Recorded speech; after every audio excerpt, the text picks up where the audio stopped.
What's going on, Junkie Nation? Gorgeous George and Goes always deliver the big names. Today we get to talk to UFC flyweight Rose Namajunas, who's going to be headlining this Saturday on ESPN versus Tracy Cortez. The fights are out in Denver, Colorado. This is a home game for Rose, and let's not forget she is a two-time former strawweight champion as well. Rose, it's got to feel good now. You're on your third fight, fresh matchups, new faces, new division. No more rematches, right? Yeah. Yeah, for sure. I was getting sick of seeing the same people for sure. So I like a fresh challenge. I like even just not having to cut so much weight, and yeah, it's great. Tell us the difference about those 10 pounds. Right now, what would you be doing? I mean, like, is it a complete starvation versus now you can eat like a normal human being? Are you still suffering, but just to a lesser degree? What's it like? I think the main difference for me was I'm just not running as much, you know. I'm still running a lot of miles, but it's not like every single day, no break on that. So, and then when I was at 115, I really wouldn't eat breakfast ever, and then lunch would be kind of light. So just eating a little bit more. I still don't eat breakfast every day, but some days I feel if I feel like I need it, then I will. So yeah, other than that, I just like I think I focus on lifting a little bit more out like before camp starts and Hmm. a little bit into to fight camp. So, there's just like a little adjusting periods, but now I've gotten to the point where I'm like keeping the weight on and it's not like I'm not yeah, I don't feel like it's as big of a difference as it first was. Hmm. We're based in Las Vegas, so I'm going to use a gambling term. You Okay. might or might not be familiar with it, but let's say I were to go to the casino and I just want to win 500 bucks or 1,000, but I go on a crazy run and win 10,000, and so I'm Yeah. still gambling. But if I lose, it's the house's money, it's their money. So if I lose some of it, but still go home, I feel okay. In what I'm going to apply it to your career is you've already won titles multiple Mhm. times. You've defended them. You've made some good money. You've headlined cards. And let's face it, let's be honest here. You're going to the Hall of Fame, all right? Are you now Oh playing well, with house thanks. money in your career, meaning this is just fun to you? There's less pressure? It definitely feels that way. I mean, I still get nervous. There's still a lot on the line. Mm-hmm. But yeah, there isn't this like feeling of like I need this, like I have to have it, I want it, and it's definitely something that I really believe that I can achieve, and when I do, it's going to be like amazing and it's going to be great. But yeah, it does. But I am truly content with what I've done so far. So yeah, I like that analogy.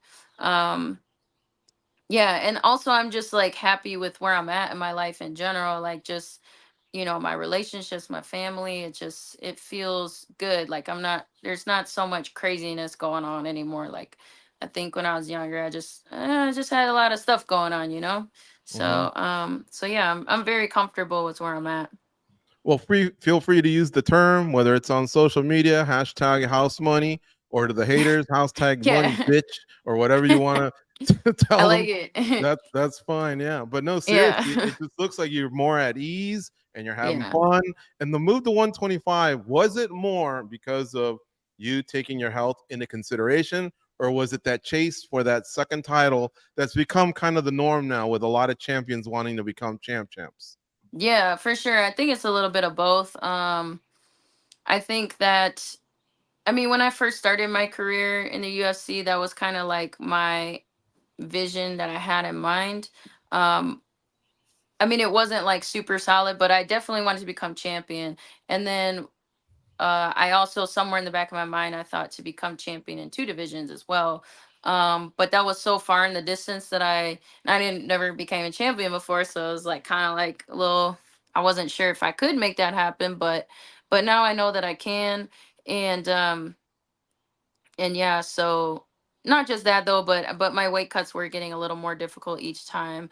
And then it was just like I was fighting the same people over and over again, um so yeah, it was like a little bit of everything. Rose, when we first heard Macy Barber, we were all excited about that fight, and things didn't work out. But this is also a good challenge here. Yeah. Um, a lot of things that you did in preparation for Macy Barber, can they still be used?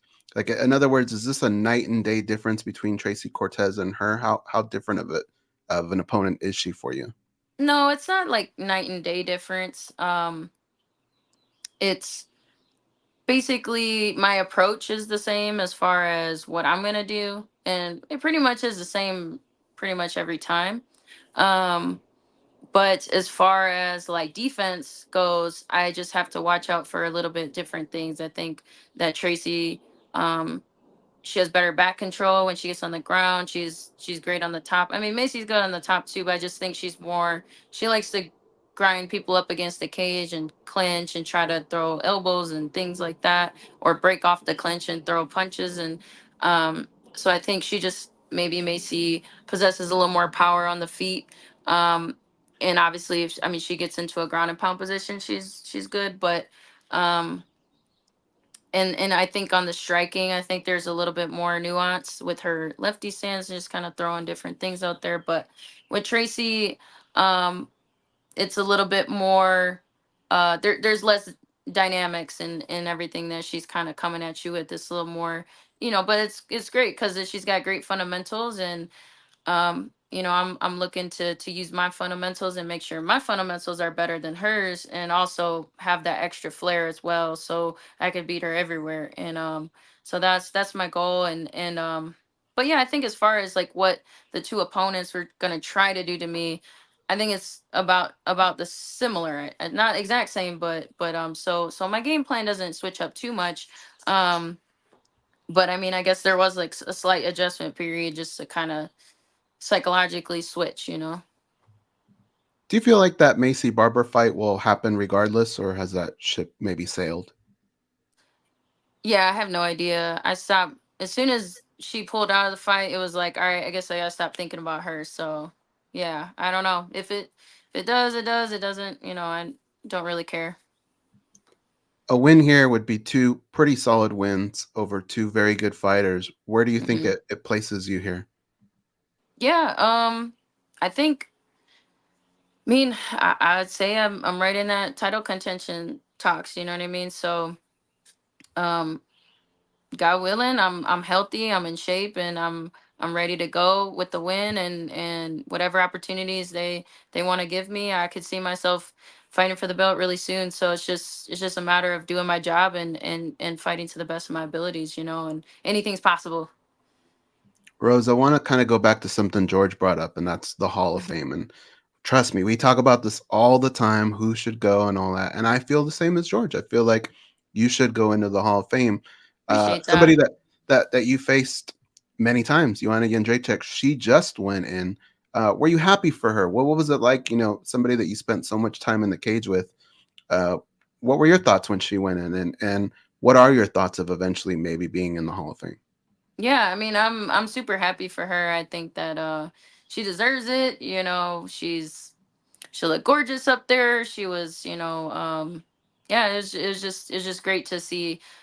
Just whatever she brought to the table, it definitely was very um necessary for the women's history in the sport. So and whatever I bring to the table is a different flavor, and it's great, and I think it's all great. So I think seeing her get that shine and to be celebrated like that, I'm nothing but happy for her, and I wish her all the best.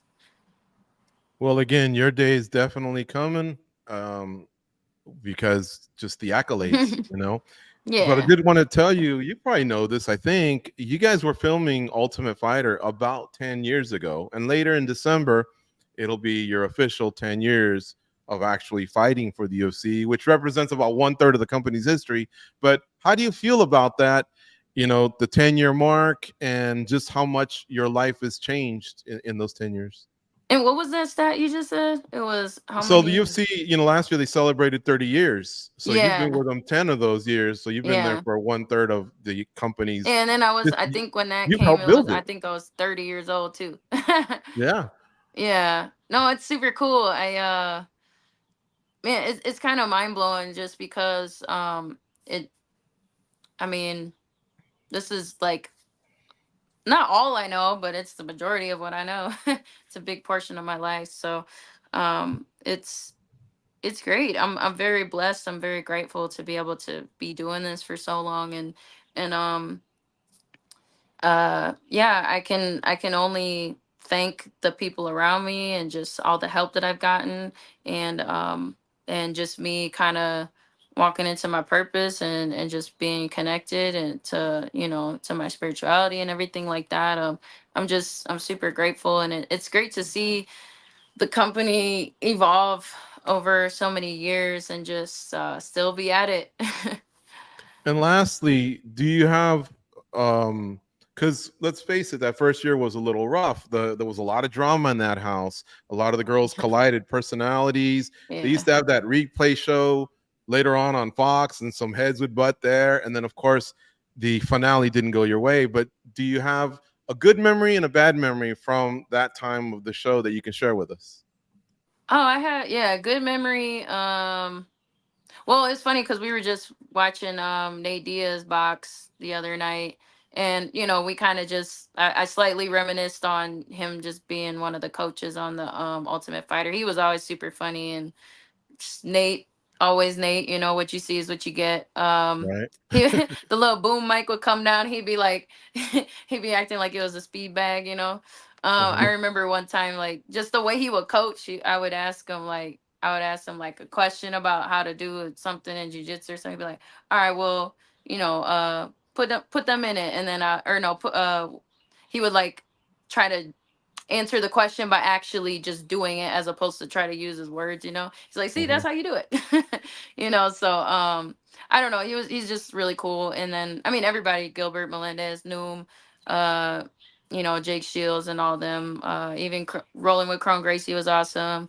All of what Noom would always cook the best food all the time. Yeah. And then as far as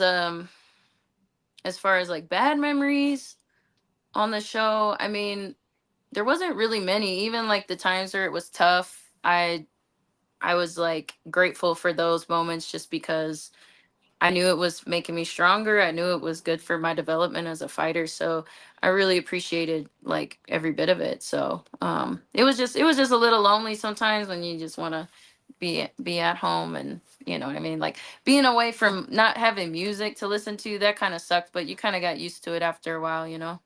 Yeah.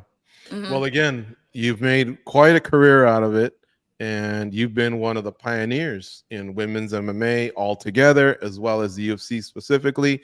Great ambassador for it. People love finding out that you're fighting, you're on a card. Where is it? Can I go? Things like that. And I think that's amazing. So, anyway, thank you for the time here on MMA Junkie Radio. Good luck with your weight cut this week, and have a blast fighting Tracy Cortez on ESPN. Folks, you can catch the fight at 10 Eastern, 7 Pacific for that main card. Thanks, Rose. Thank you, guys.